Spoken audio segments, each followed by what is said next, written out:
Boa noite, Gabriel. Estou aqui esperando os alunos, você é o primeiro a entrar, então eu estou à disposição para conversarmos sobre as dúvidas.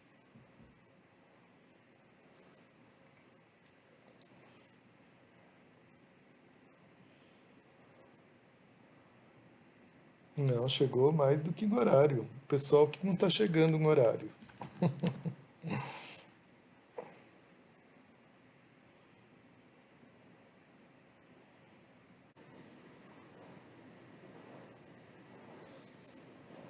Boa noite, Ettore. Estamos aqui, só nós três, esperando alguém ter alguma dúvida para a gente conversar.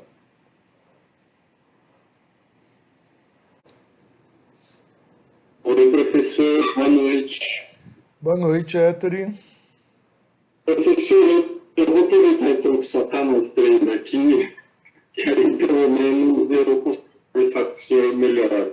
Sim, Então, primeiro de tudo, eu queria só ver com o senhor uma possibilidade com relação às listas, né? Só uma sugestão, na verdade.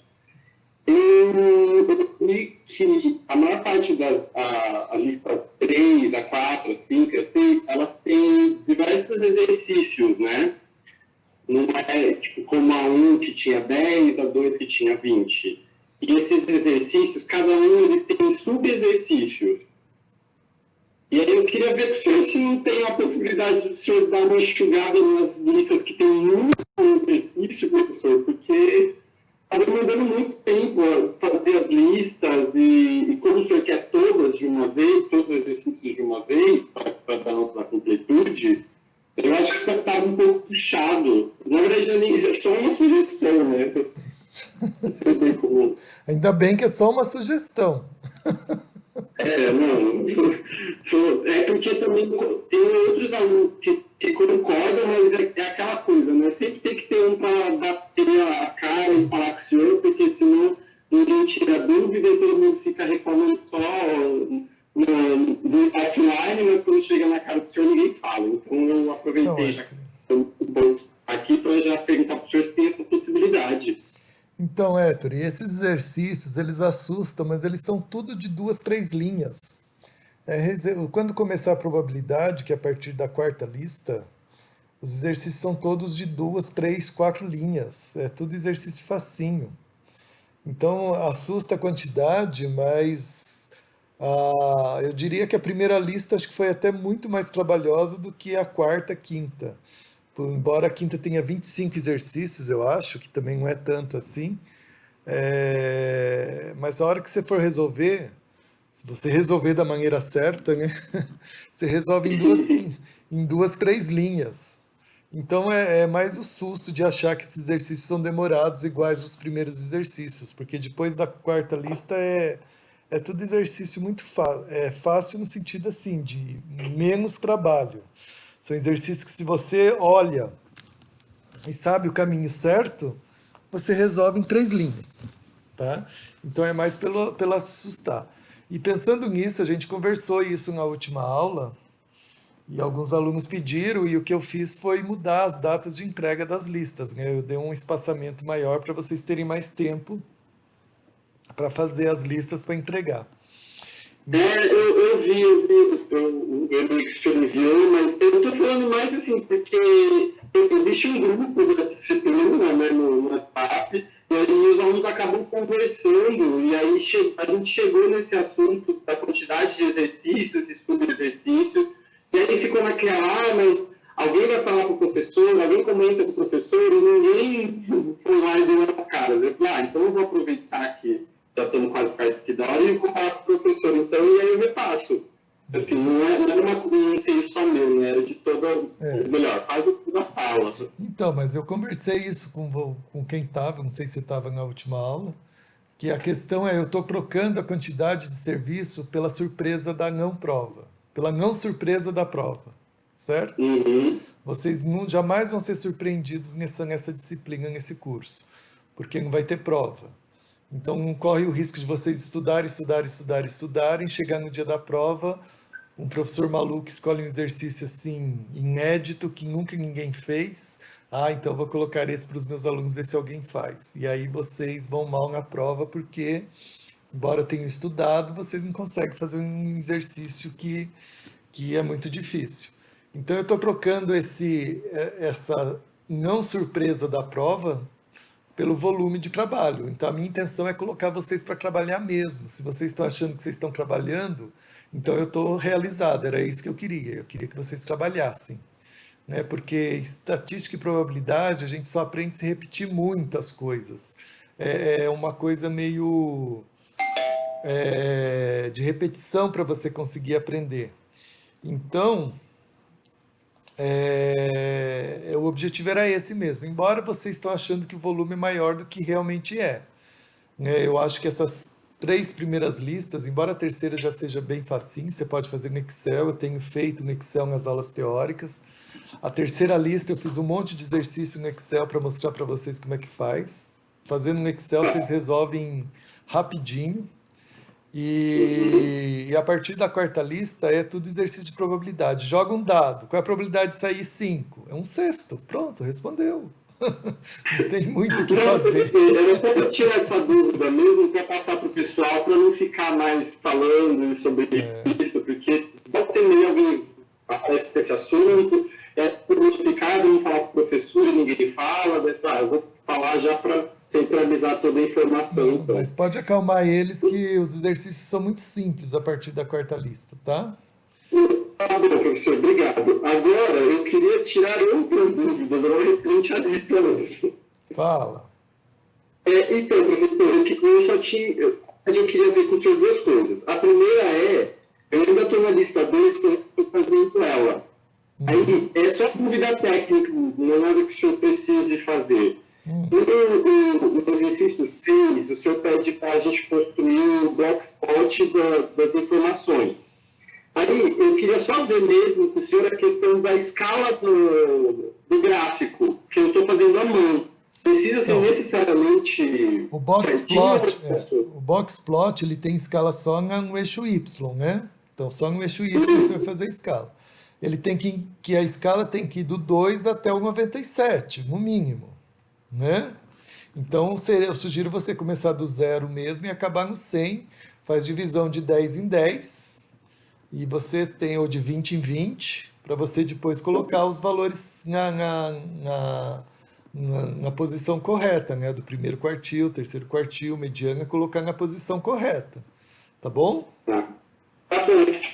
E agora, agora eu queria ver a sua dúvida, professora. No exercício B da 8, eu não estou conseguindo calcular a média. Então, quando você já tem os dados categorizados, Héctor, você pega, você considera que todos esses dados estão no meio do intervalo. Então, esses 2.800 divórcios, você vai considerar que eles valem 3, né? Que é o meio do intervalo, né? Então, você vai considerar que você tem 2.800 dados de valor 3. Depois, você vai considerar que você tem 1.400 dados de valor 9. Depois, você vai considerar que tem 600 dados de valor 15 e assim por diante. E aí, você já sabe quais são os dados, quantos dados tem, é só usar para fazer a média e desvio padrão. Entendeu? Tá bem. É bem simplesinho. Eu entendi sim, professor. Você viu? Obrigado. Eu vou continuar aqui, porque eu vou fazer um exercício. Conforme for aparecendo dúvidas, eu vou aparecer. Você percebeu que os exercícios são muito simples, vocês que complicam? Por isso que tem que fazer bastante para vocês aprenderem. Então, tem que... A gente é de humanos, a gente não está acostumado com tanto número. Então, vocês têm que fazer bastante para acostumar a descomplicar. Porque vocês acham que tudo é complicado. Aí quando vocês fazem bastante, aí vocês dizem, mas é muito simples, é facinho. E aí vocês acabam destravando, né? E aí faz tudo muito rápido. Tá bom? Certinho, Eu acabei Arthur? percebendo isso com as listas, que as coisas só para mais usar mesmo. Legal, então. Obrigado, professor. O Pedro Henrique está perguntando que não entendiu essa parte de usar o 39. O que é isso, Pedro? 39.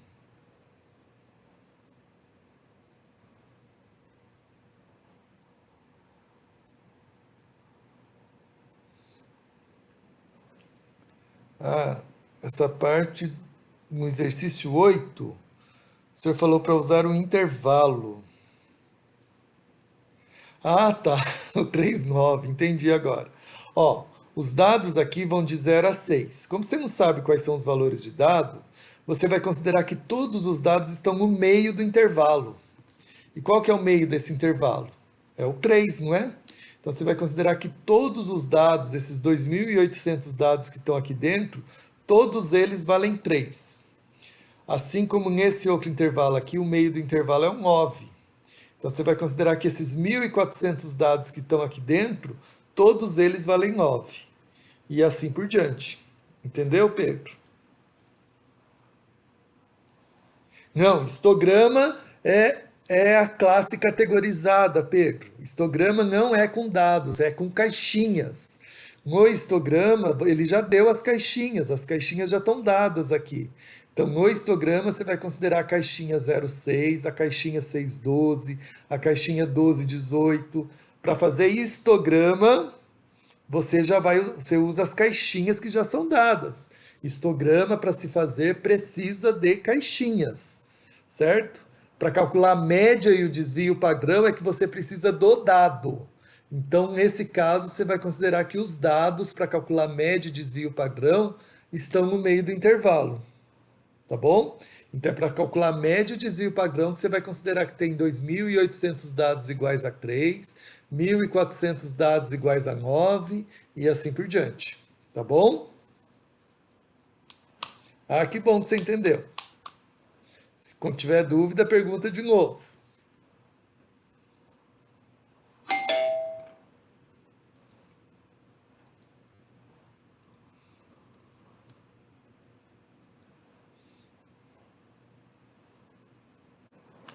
Professor? Fala, Isadora. Oi, eu queria te perguntar uma questão referente à aula 4 teórica. Ah, E aí depois eu queria te fazer uma pergunta de um exercício, da lista 2. tá bom. Na aula 4, eu não entendi quando você explicou os quartis. Eu queria entender por que os quartis não, quando você fez aquela tabela que você deu um exemplo, aí você pegou o primeiro número e fez aquela tabela, né, o dado, a posição dele, a ordem e o percentil. Eu não sei se o senhor se recorda na aula. Como calculei o percentil, é isso que você está na dúvida? A minha dúvida, na verdade, está no primeiro percentil. Quando você calculou, o primeiro percentil, que eu não entendi por que ele dá uma porcentagem que é, tipo, não teria que ser 0, porque antes dele não existe amostra, né? Então, Então, o que eu não entendi direito foi por que aquele número atrás dele tem 2,5%, Tá. sendo que começaria ali a amostra. Entendi a sua dúvida. É porque, Isadora, a gente faz essas contas com poucos dados. Acho que o exemplo que eu dei lá na aula tinha 10 dados, né? E quando a gente dá exercício também, a gente faz com 20, 30, 50 dados, porque senão a coisa fica maluca. Mas a ideia de trabalhar com isso, imagina, você faz que curso, Isadora? Ou quer fazer que Relações curso? internacionais. Então, relações internacionais. Imagina que você vai lidar com o número de pessoas com fome nos países, certo? Então, você trabalha lá numa ONG que está preocupado com a fome e você vai estudar o número de pessoas famintas no mundo, tá? Então, você tem lá em várias regiões, você tem centenas de regiões, o número de famintos em cada região, e aí você é responsável mundial por isso, e aí você tem em cada região, né, você tem milhares e milhares e milhares e milhares, às vezes milhões de regiões, com o número de famintos em cada região. Imagina você ter milhões de dados e você calcular o percentil. Você concorda que quando você tem milhões de dados, esse 2,5% do primeiro dado vai ser 0,0000001%? Você concorda que quando você tem muitos dados em ordem crescente, né, milhares de dados, às vezes até milhões de dados, o primeiro dado, a hora que você vai colocar o percentil do primeiro dado, vai ser zero. Você concorda?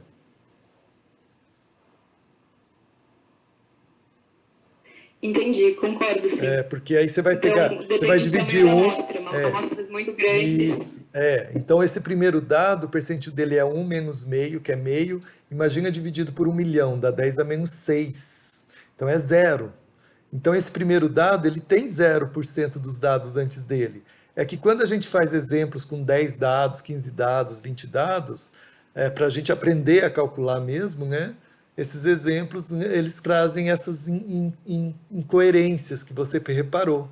Eu achei legal você ter reparado isso, né? Como é que o primeiro dado tem percentil 2,5%, quer dizer, deveria ter 2,5% dos dados antes dele, mas não tem nenhum dado, né? Mas quanto que é 2? Mas mesmo nesse caso, Isadora, se você pensar, quanto que é 2,5% de 10? Porque tinha 10 dados lá, né? 2,5% de 10 é 0,25 dados. Uhum. 0,25 dados, se você aproximar, é zero dados, né? Então tem zero dados antes dele também. Então, quer dizer, a coisa quando você lida com poucos dados fica meio incoerente, mas mesmo assim ainda tem um pouco de coerência, né? Quando você tiver milhares de dados, aí a coisa ela se aproxima do correto. Na verdade, esses percentis, Isadora, a gente vai trabalhar com eles em probabilidade para tentar ajustar uma curva em cima desses percentis. E quando a gente trabalha com curvas lá em probabilidade, a gente considera que o dado é contínuo. E se o dado é contínuo, existem infinitos dados. E se existem infinitos dados, obviamente esse primeiro dado aí vai ter 0% de dados antes dele, né? Então é uma aproximação, eu concordo, mas é uma aproximação que tem lógica, né? Que depois vai ser muito útil para a gente trabalhar com isso aí, quando a gente estiver trabalhando com estatística realmente, tá? Não sei se eu tirei sua dúvida, Isadora. Tá bom, entendi, professor. Obrigada. Eu não sei se eu tirei sua dúvida ou se eu confundi mais você ainda. Não, tirou sim, entendi. Tá Entendi. ok. Eu só achei curioso quando eu vi na videoaula isso, né, que você estava explicando, aí você falou, não, tem esses números, existem 2,5% de números antes desse número. Não E aí tinha eu fiquei um nenhum. pouco confusa, porque eu não sabia se começaria na amostra mesmo, ou se a gente estava falando do universo todo de números e tal. Mas entendi a explicação. Obrigada, professor. Ok. E eu queria te perguntar a questão. Só um minuto que eu preciso pegar aqui. Eu Eu acho que a questão 3 da lista 2 esse daqui. o item B da questão 3. Ele fala o desvio médio para o conjunto de dados, e aí eu não entendi. O desvio Seria esse médio, desvio médio? a gente mostrou lá na aula teórica 3. Se você olhar lá a aula teórica 3, a gente definiu o desvio médio. Ele nada mais é do que cada dado menos a média. Então, primeiro você tem que calcular a média. Aí você pega cada dado, subtrai da média e pega o módulo, né? Para calcular a variância, você leva essa diferença ao quadrado. E para calcular o desvio médio, você tira o módulo. E aí, tirando o módulo, você vai somando essas diferenças de cada dado. Você pega cada dado, subtrai da média. Cada dado, subtrai da média e vai tirando o módulo dessas diferenças. Depois você soma tudo e divide pelo número de dados. Esse é o desvio médio. Ele é uma medida também de como os dados estão espalhados, porque se a diferença em relação à média é muito grande, esse desvio médio vai ser grande. Se os dados estão muito próximos da média, essa diferença vai ser pequena, e aí o desvio médio vai ser pequeno. Então, o desvio médio ele também te dá uma ideia do quão os dados estão próximos da média ou estão espalhados longe da média. Tá? Tá bem, eu vi essa videoaula, acho que eu não absorvi esse conteúdo, mas Acho eu vou que dar uma revisada então. porque às Muito vezes obrigada, professor. tem muita palavra nova, né? Mas tem desvio médio e tem desvio padrão. São duas coisas diferentes, tá? E lá a gente falou primeiro de desvio médio e depois, por fim, a gente falou de desvio padrão, tá? Então, mas a definição é essa: é cada dado menos a média, tira o módulo, pega só a parte positiva e vai somando para cada dado. No final, você pega essa soma e divide pelo número de dados que você tem, tá bom? Tá bom, professor, obrigada.